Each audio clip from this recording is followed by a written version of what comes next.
Newton second law is real law of motion. अगर आपसे कोई पूछे कि न्यूटन ने जो 3 नियम बताए थे, उन तीनों नियम में अगर केवल एक ही नियम को देना होता तो कौन सा नियम दिया जाए, तो उसमें बताया गया कि जो सेकंड लॉ ऑफ मोशन है वही सबसे बढ़िया है लॉ, और उसी लॉ से आप तीनों लॉ को एक्सप्लेन कर सकते हो। एक लॉ तो है ही, अदर जो 2 लॉ है फर्स्ट लॉ और थर्ड लॉ को आप न्यूटन सेकंड लॉ से ड्राइव कर सकते हो। इस वजह से न्यूटन का जो सेकंड लॉ ऑफ मोशन है इसी को कहा जाता है रियल लॉ ऑफ मोशन। ठीक है, कैसे भाई, प्रूफ करके दिखाओ तभी तो माना जाए, ऐसे थोड़े मान लिया जाएगा।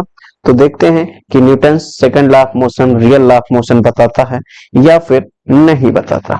ठीक है, चलो सबसे पहले हम ड्राइव करेंगे first law of motion from second law, from second law. ठीक है, यानी दूसरे नियम से पहला नियम कैसे ड्राइव होगा। क्योंकि हमें पता है वी हैव कंक्लूजन, जो हमने पढ़ा था conclusion from second law of motion, second law of motion. क्या कंक्लूजन पढ़ा था, F इक्वल टू आया था एम ए, याद होगा। वो भी ये फोर्स कैसा होता था, एक्सटर्नल फोर्स होता है, याद होगा। F एक्सटर्नल फोर्स कितना होता है, M A. If F external force बराबर हो जाए 0, अगर बाहरी फोर्स 0 हो जाए देन एम इक्वल टू 0। इसका मतलब ए इक्वल टू 0, क्यों, क्योंकि मास तो 0 हो ही नहीं सकता। तो इसका मतलब ए इक्वल टू 0 यानी एक्सिलरेशन क्या हो गया, 0। और अगर किसी बॉडी पर एक्सिलरेशन नहीं लग रहा है तो जिस वेलोसिटी से चल रही होगी वो सेम वेलोसिटी से चलेगी, और अगर वस्तु रुकी हुई होगी तो वेलोसिटी उसमें आएगी ही नहीं। समझ में है, वेलोसिटी अगर रुकी हुई है तो वेलोसिटी तब आएगी जब एक्सिलरेशन आएगा, और जब यहाँ एक्सिलरेशन 0 है तो बॉडी चाहे रेस्ट में रहे चाहे मोशन में रहे, क्या फर्क पड़ता है, रेस्ट में है तो रेस्ट में रहेगी और मोशन में है तो मोशन में ही रहेगी। Hence a body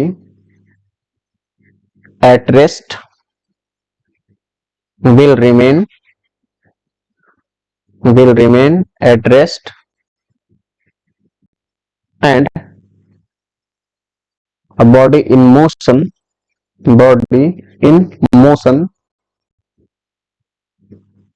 will move,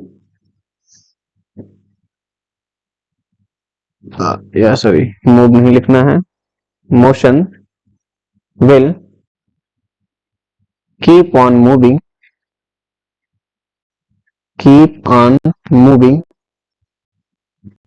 with same velocity, with same velocity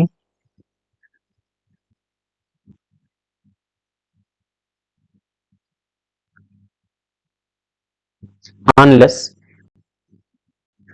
an external force is applied, external force is applied।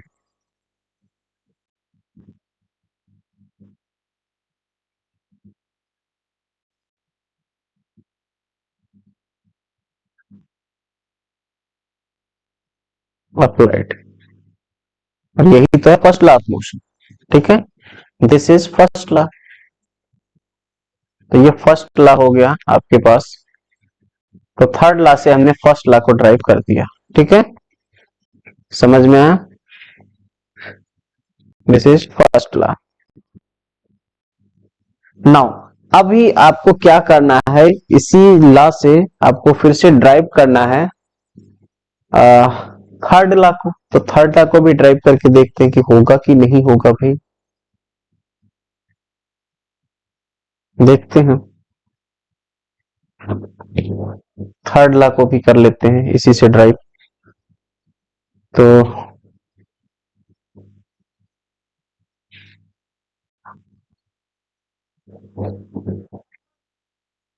Third law of motion from second law, from second law. यानी second law of motion की सहायता से आपको third law को भी drive करना है। Drive करते हैं। ओके, तो देखो सेकेंड लॉ ऑफ मोशन क्या कहता है। इसके पहले आप मान लीजिए कि एक सिस्टम है जिसमें दो बॉडी है। एक सिस्टम है, इस सिस्टम में दो बॉडीज हैं इस तरह से, एक है ए और एक है बी। ठीक है, तो ये जो बॉडीज हैं एक दूसरे से इंटरेक्ट करती है, यानी ए फोर्स लगाएगा बी पर इधर की तरफ और बी फोर्स लगाएगा ए पर इधर की तरफ। तो ए के द्वारा बी पर जो फोर्स लगेगा उसको लिखेंगे एफ बी ए, और बी के द्वारा जो ए पर फोर्स लगेगा उसको एफ ए बी लिखते हैं। ठीक है, इसी में एक्शन रिएक्शन आपके पास बन जा रहे हैं। हमको दिखाना कि ये दोनों बराबर हैं और डायरेक्शन इनका अपोजिट है, एक्शन और रिएक्शन यहां पर इक्वल है। ठीक है, consider a system of two bodies, a system of two bodies, two bodies A and B in interaction. Okay, now यहां पर निकालते हैं force on B by A। क्या हो जाएगा, ये बन जाएगा आपके पास एफ ए बी। और एफ ए बी होगा क्या भाई, हमने सेकेंड लॉ ऑफ मोशन से पढ़ा है कि फोर्स होता है चेंज इन मोमेंटम के इक्वल, यानी delta P by delta T हो जाएगा। ये ए क्या, ए फोर्स ऑन लिखना था, एक मिनट, यहाँ पर फोर्स ऑन लिखना है, सॉरी, फोर्स ऑन बी। अगर बी पर फोर्स निकाल रहे हैं तो यहां पर एफ बी ए लिखना पड़ेगा, F B A equal to क्या बन जाएगा, delta P by delta T, और यहां मोमेंटम चेंज होगा किसका, बी का। इसी प्रकार अब अगर आप निकालते हो force on A by B, तो इसको लिखोगे F A B, vector form में है, ध्यान रखें वेक्टर फॉर्म में, F A B, F A B बन जाएगा ये change in momentum of A upon time interval. ये इक्वेशन 1 मानते हैं और इसको मानते हैं इक्वेशन 9। अब यहां पर फोर्स, टोटल फोर्स अगर आपको निकालना है तो क्या हो जाएगा, total force F external equal to क्या बन जाएगा आपके पास, टोटल फोर्स इक्वल टू बन जाएगा delta P A by delta T plus delta P B by delta T, ये बनेगा।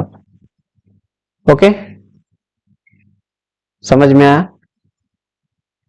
या फिर आप और भी तरीके लगा सकते हो।